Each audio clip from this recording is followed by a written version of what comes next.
Bom dia, meus amados, a graça e a paz do Senhor. Eu sou o pastor Rômulo Pereira, da Igreja Batista Palavra da Graça, e hoje nós vamos estudar os Atos dos Apóstolos, capítulo 9, verso 41, que diz: Tomando-a pela mão, ajudou-a a pôr-se de pé. Então, chamando os santos e as viúvas, apresentou-a viva. Bom, queridos, comentamos um pouco sobre esse milagre no vídeo anterior, sobre a ressurreição de Tabita, ou Dorcas, pelas mãos do apóstolo Pedro, utilizado por Deus para essa graça, para realizar esse milagre tão maravilhoso, a ressurreição de uma pessoa. Bom, comentamos um pouco sobre isso e eu queria continuar hoje comentando sobre essa dinâmica do milagre. Por que isso, queridos? Porque hoje criou-se uma expectativa muito grande nas pessoas em relação ao milagre, como se ele ocorresse o tempo inteiro, a todo momento, como se fosse algo rotineiro, comum, e que as pessoas basicamente quase que utilizam desse recurso o tempo todo, quando a vida não é assim. Deus nos chama à sabedoria, ao discernimento, a sermos prudentes, a cuidarmos da nossa vida, justamente para não dependermos de alguma intervenção miraculosa que pode vir a ocorrer, como pode não vir a ocorrer. As pessoas não podem brincar com doenças, dizendo, não, porque Deus vai me... Bom, se Deus vai curar ou não, isso depende de quem? De Deus. Não é Ele que vai fazer? Então depende dele. No mais, a minha responsabilidade é cuidar da minha vida, cuidar da minha saúde, cuidar dos meus, cuidar das minhas finanças, cuidar dos meus casamentos.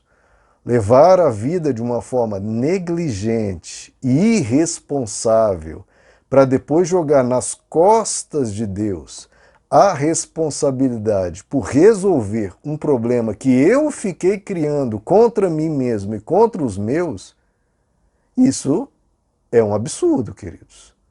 É um absurdo jogar isso. Não, Deus que resolva isso. É justamente o que ocorreu lá na tentação do deserto, que o diabo levou Jesus para o alto do pináculo e disse, olha, pula daqui abaixo. Não está escrito no Salmo 91 que ele dará ordem aos seus anjos a seu respeito para te guardarem de tropeçar em uma pedra.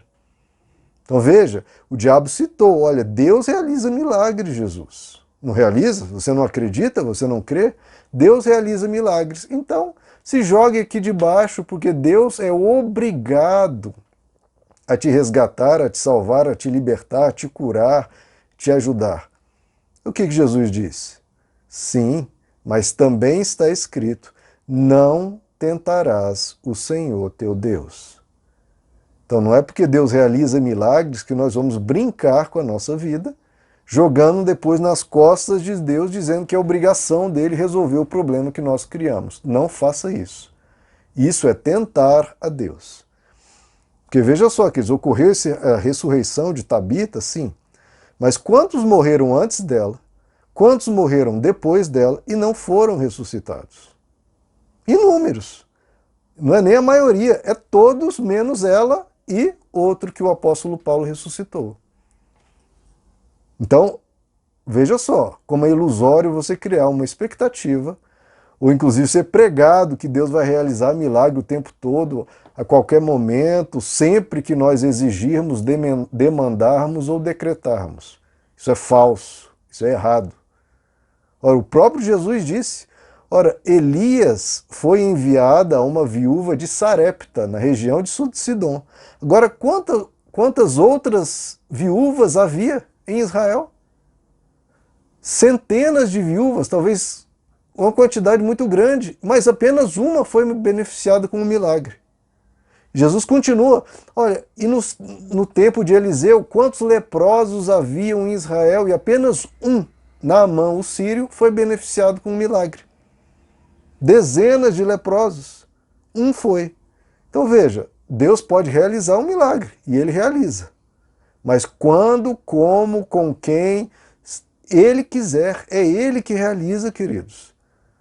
E na própria vivência de Jesus. Jesus, quando foi lá em João 5, no poço de Betesda, um poço que estava cercado de pessoas doentes, quantas pessoas ele curou?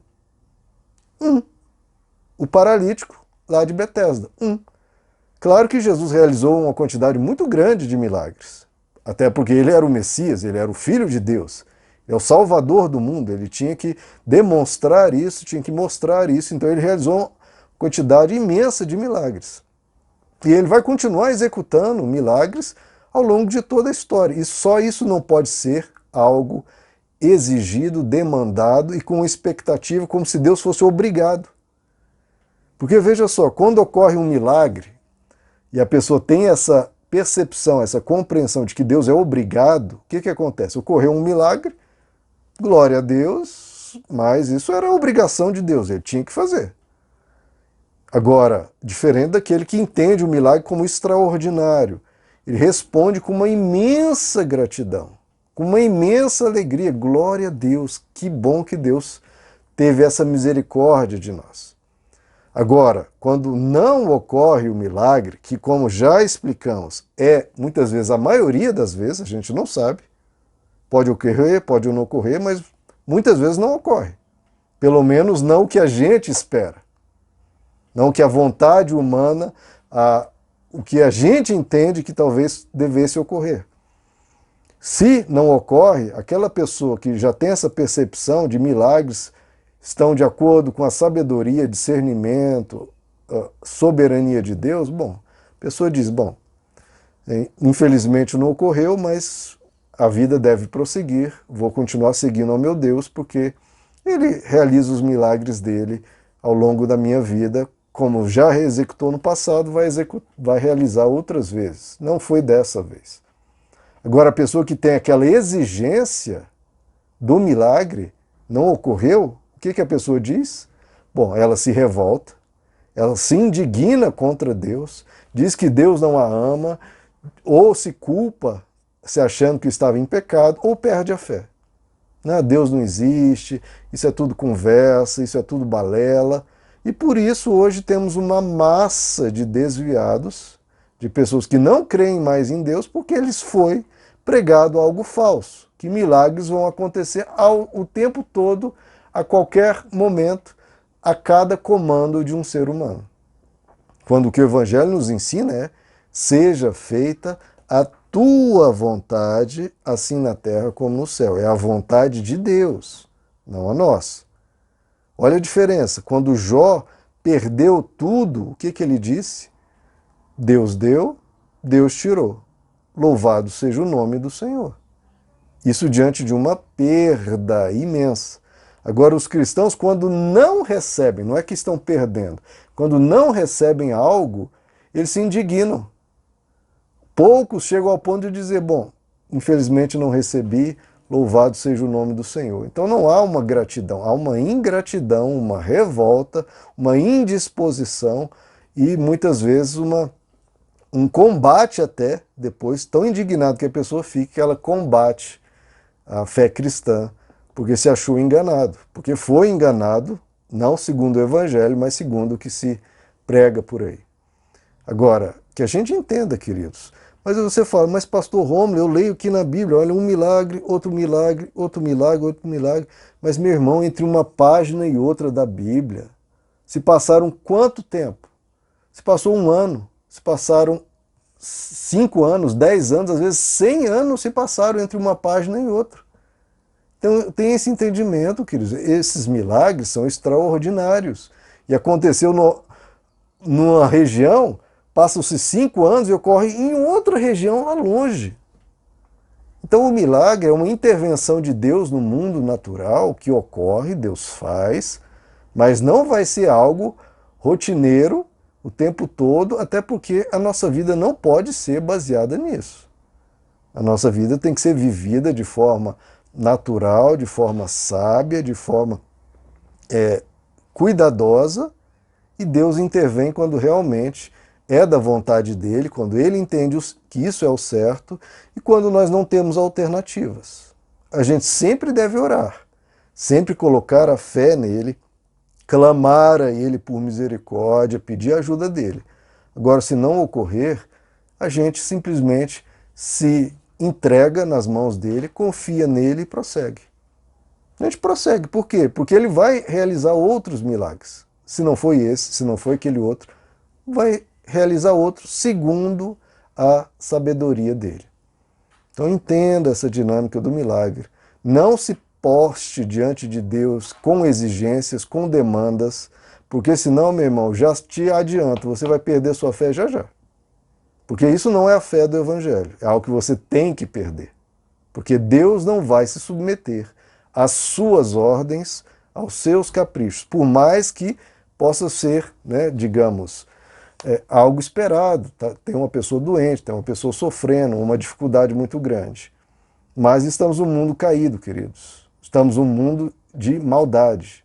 E Deus disse que não vai haver mais dor, nem mais morte, nem mais maldade, nem violência, nem doença, onde? No reino que há de vir, não aqui. É lá que ele prometeu. E a promessa que ele nos deu não é todas as curas, não são todas as vitórias, não é a resolução de todos os problemas aqui. O que ele nos prometeu está lá em 1 João. Esta é a promessa que ele nos fez. A vida eterna. Curas, milagres vão ocorrer. Quando? Não sei. Sempre? Não. A maioria? Provavelmente não. A gente clama. Se ele decidir realizar, glória a Deus. Se não, a gente prossegue. Continuando na fé, continuando louvando a Deus.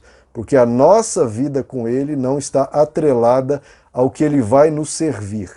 Ele não é obrigado a nos servir.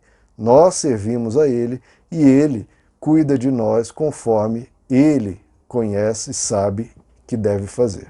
Meus amados, que Deus os abençoe. A graça e a paz do Senhor.